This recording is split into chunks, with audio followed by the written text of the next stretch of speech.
Hello and welcome to our newscast. I'm Hwang Jie, live from Seoul. Local prosecutors have detained Choi Soon-sil, the woman at the heart of a massive embezzlement and state affairs meddling scandal. This comes after the prosecution grilled Choi for hours on Monday, during which the president's longtime friend repeatedly denied all the allegations facing her. The prosecution now has 2 days to file a request for an arrest warrant. Kim Mo-kyun has our top story.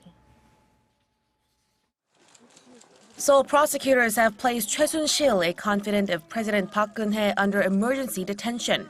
The decision was made at 11:57 p.m. on Monday night after roughly 9 hours of questioning, as the prosecution believed the suspect could destroy evidence, as she denied all allegations surrounding her, or could flee if not kept under detention, as she does not have a permanent address in Korea and since she had attempted to flee overseas before.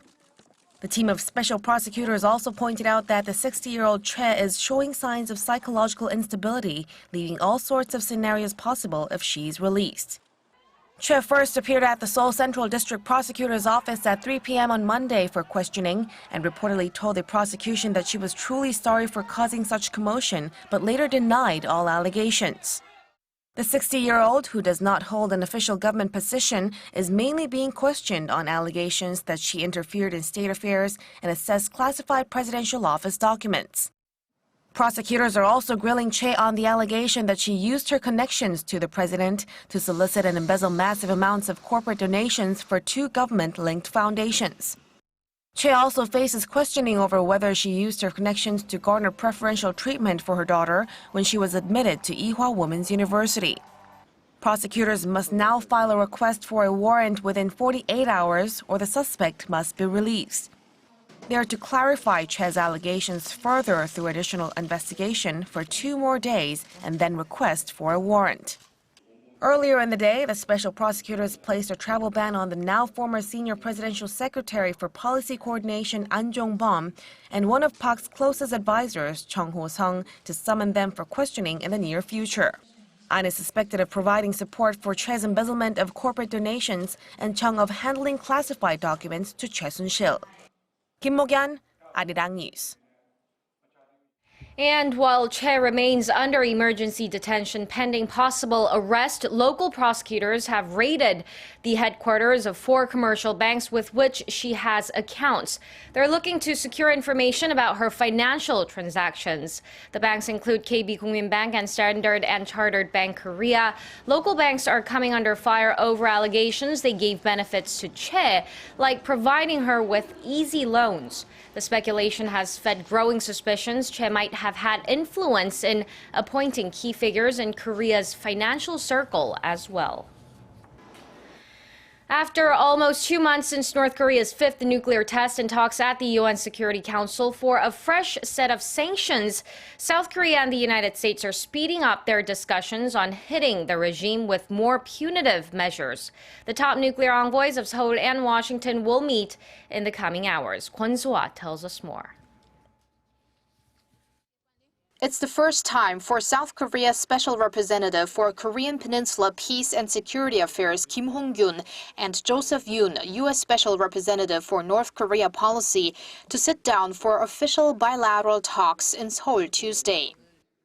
Yoon took office earlier this month, replacing Song Kim. South Korea's foreign ministry said Monday the top nuclear chiefs will discuss North Korea's nuclear threat and other issues surrounding the regime. Yoon returns to Seoul for this meeting after accompanying U.S. Deputy Secretary of State Tony Blinken during a diplomacy tour across Japan, South Korea, and China, with some saying Seoul and Washington want to reaffirm that the 2 countries' stance on denuclearizing North Korea before anything else, namely before any attempts for dialogue, remain as it is. This, as there has been a number of suggestions from high-profile figures who say a complete denuclearization seems impossible, talks are necessary, and sanctions won't solve Pyongyang's continuous provocations. On the sanctions front, meanwhile, a diplomatic source said Monday that it won't look easy to include a ban of coal exports from North Korea to China, a tough measure the U.S. has been aiming for. The source hinted that a new resolution may not be that much harsher than Resolution 2270 imposed in March, saying Beijing is not as cooperative as it seemed to be earlier, and that both the U.S. and China are still locked in negotiations. While the UN Security Council appeared determined to swiftly come up with stronger punitive measures on the North after it conducted its 5th nuclear test, pundits say the process could take longer than when the last North Korea resolution was drafted, which was almost 2 months after Pyongyang's 4th nuclear test. Kwon So-ah, ARIRANG News. And over in Tokyo, South Korea will hold working-level talks with Japan today on a two-way intelligence sharing deal. Seoul's defense ministry says the two sides will discuss a wide range of issues based on a tentative agreement reached in 2012. Last week, Seoul and Tokyo agreed to resume negotiations over the proposed General Security of Military Information Agreement aimed at better countering North Korea's nuclear and missile threats. Under the prospective deal, the two countries would be able to share intelligence on threats without having to receive it from the U.S., like they do under the current trilateral information sharing agreement. The ministry expects to seal the deal by the end of the year. The pact fell apart at the last minute. 4 years ago, after it emerged, the governments were holding closed-door meetings to try to push it through. And that wraps it up for now. Thank you for watching. I'm Hwang Jie, and more updates are coming up at 10 a.m. Korea time with Mark Broom, so do stay tuned for that, and goodbye.